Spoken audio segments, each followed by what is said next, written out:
Kasi ang nangyari ngayon, ang pinaka nag-aabuso at nananakit sa kanila ay yung dapat na nagpoprotekta at yung mga taga Mindanao ito. So, napakatagal ang mga tormentors nila at abusers nila ay NPA. At yung nangyari dito, parang ano ba to? Totoo pa ba ito na parehong-pareho ng ginagawa ng NPA ang ginagawa ng kapulisan? Tingnan mo yung abusadong yan. Diba yung abusadong yan? Ma-identify natin ito sa no? Sino ka? Hanapin kita. I-focus nga natin please ang mukha nito. At niyan. At minumura niya eh. Mababasa mo na nag-PPI siya sa bunganga niya. Dinuduro niya mga sibilyan. Eric, excuse me ha. Go ahead, ma'am. Ganito ito ha. Ganito to mga kababayan. Ang pagkakaiba kasi dito, kasi ito mga ito, no, mag-basic tayo sa political science, okay? Ang hawak, kay ito mga taong ito, no, ordinaryong tao yan, kaya lang may hawak silang barel. Katulad ni Marcos, may hawak siyang kapangyarihan na napakalaki. Kaya napaka-importante na meron tayong ganitong panel. Kasi we are pushing back. Bakit tayo nagpo-push back? Because we have to make that power not just equal but over them. Because civilian authorities, the people, yan ang mas makapangyarihan sa isang demokrasya. Hindi tayo papayag na titiklop tayo at tatahimik tayo porket yung yung taong yan may hawak na barel. No, kasi nananakot pati. Ma'am, nakita natin, no? We are calling on Colonel Hansel Marantan. Ang patrol car na sinakyan ng taong akmang ihataw ang baril niya ay Davao CPO. Ibig sabihin, tauhan ng Davao City Police Office. Colonel Marantan, for public accountability, we are calling on you. Yan, no? Sa police station. Nag-dirty finger pa, ha? Binastos niya, nagmura pa.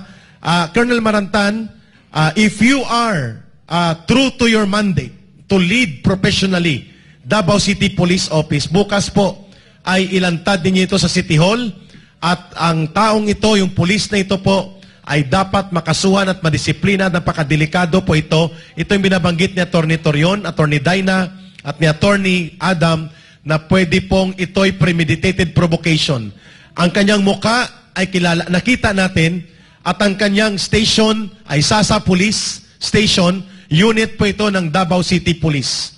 Colonel Marantan, nananawagan po ang mamamayang Pilipino, isurrender ninyo itong police na ito na nambastos at nanakot at nagmura at nagsagawa ng very unprofessional conduct against civilians dito sa labas ng compound ng Kingdom of Jesus Christ. Ito ang hindi dapat tularan at nakakasira po ito sa organisasyon ng pulis. At ito ang sinasabi namin, provocative actions po ito na iniutos, sabi ni Ma'am Lorraine, mula kay Marcos, kay Abalos, kay Marbil, kay Torre, at sana po itigil mo ito, Colonel Marantan, sapagkat ito'y walang ibubungang mabuti.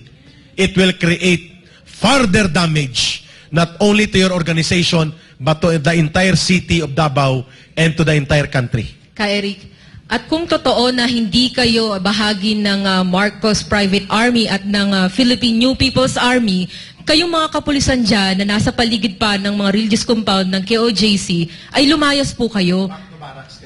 Doon po kayo kung saan talaga kayo nararapat kasi napaka-peaceful po ng surroundings dito.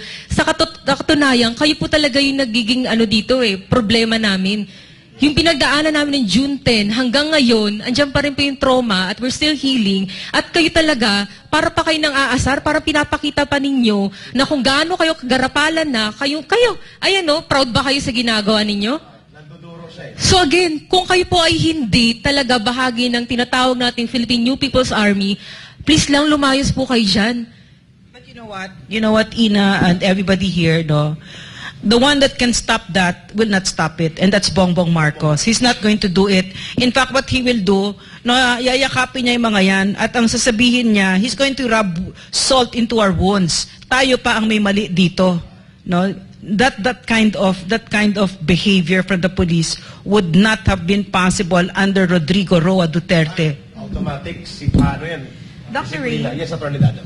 This is a clear conduct and becoming sa isang pagiging pulis. But if we can see the pattern here, I think there is really a clear instigation on their part na magkaroon ng kaguluhan to justify their next move. That's why we have this theory na yun nga, eventually, if we continue to react on the continuous harassment of the police elements here in our vicinity or in our community, and we cannot stop ourselves of doing our responses, then they will justify themselves na there is really already a lawless violence or obstruction of peace in the area, and that is why the president now has this discretion in the Constitution, and he may use this as a justification to call out the military to intervene this time, pursuant to his calling out power under Article 7 of the Constitution. Okay. Baka lang kasi pagkamali na Mr. Abalos, nila Mr. Marbil, Mr. Torre, at iba pa, na, with impunity na gagawa nila.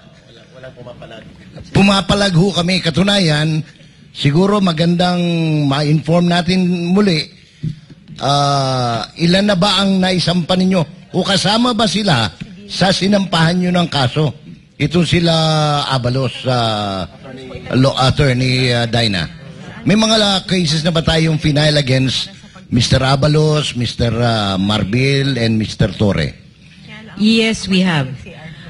The cases that we've filed against them is with respect to the Kitbog cases, yung nangyari sa mga indigenous peoples at saka sa Kitbog Prayer Mountain. We have filed already 9 or 10 or 11 people have already filed cases against them.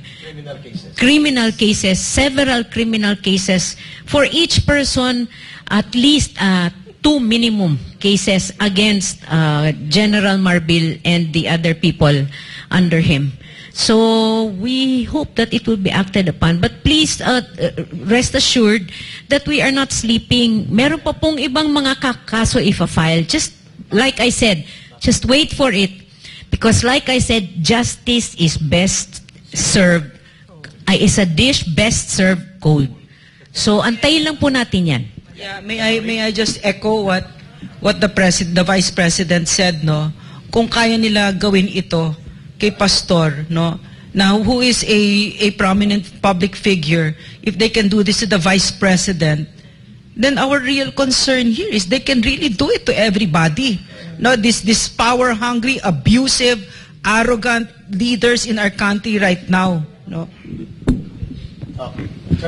Yung kanina po, balikan ko lang yung nasabi kasi natin ni Adam na yun nga, lahat na sinabi nila kaya sila naghaharas dito, yun po provoke nila para talaga magkagulo, magiging mitsa yung Kingdom of Jesus Christ na mag-declare ng martial law, ano man ang gusto nilang gawin. Hindi lang po yun, yung sinabi nga balik ko lang yung sinabi ni Torre na isuko nyo na kasi.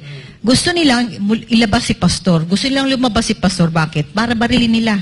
Open na si Pastor sa mga assassin na na-assign na nila. Gusto nila. Kasi yan ang gusto ng Amerika. Ang Amerika talagang nagdidikta. Balik na tayo dito sa press ko na to.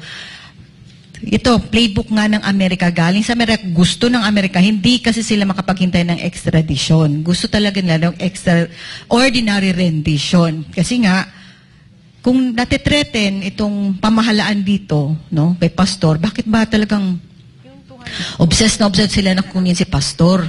No, napakadami naman. Snorri question. So, di ba they filed cases against Pastor in the US? Why can they not just wait for Pastor to face the court? Because Pastor is very eager to face the courts. Yan nga po, Ma'am Lorraine. Ang tagal-tagal na 2018 pa yung kaso doon sa Amerika. Hindi nga matuloy-tuloy yung arraignment kasi nga hindi sila makatayo. Yung kanilang mga witnesses talagang wala, hindi alam nila na hindi nila ma-prove doon sa court ang kaso na nila kay Pastor, no? Yung mga allegations at accusations. At ito dinala nila dito sa Amerika. Kasi nga dito sa Pilipinas kasi nga pinagbili rin ni Bongbong Marcos ang KOJC. Binigay niya sa Amerika kapalit ng kanilang kayamanan. Yun yung nangyari. Kaya dito, pinabayaan niya, get him at all cost. Siya mismo ang nag-order niyan. Sa kanya rin ang galing. So siya nga, kay President Bongbong Marcos, sa kanya nang galing yung order. You get him at all cost. May mga reliable sources tayo dyan. Kaya tingnan mo, nung naglabas ng 10 million bounty si Abalos, siya naging spokesperson. Bakit hindi? O, di ba?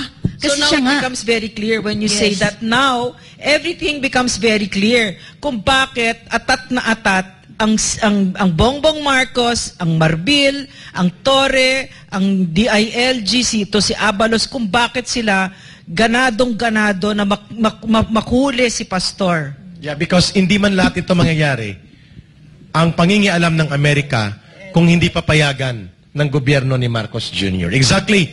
Nagtatanong po ang taong bayan, how important, Pastor, na makuha ng Amerika? Alam niyo po ba na hindi lang FBI o CIA ang interested kay Pastor? Nang makita ko po ang isang dokumento na pinablish ng US State Department, ang interesado pala kay Pastor ay ang US Treasury Department Office of Foreign Assets Control. Ano po ito? Ito po ang humabol kay Osama bin Laden ng Al-Qaeda. Ito po ang humabol doon sa mga US connections and European connections ng Al-Qaeda. Kaya totoo, hindi man nila aminin, may $2 million reward para kay Pastor.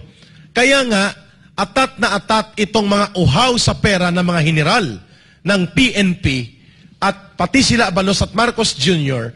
sapagkat ito din ang nangyari kay Marwan sa Mama Sapano.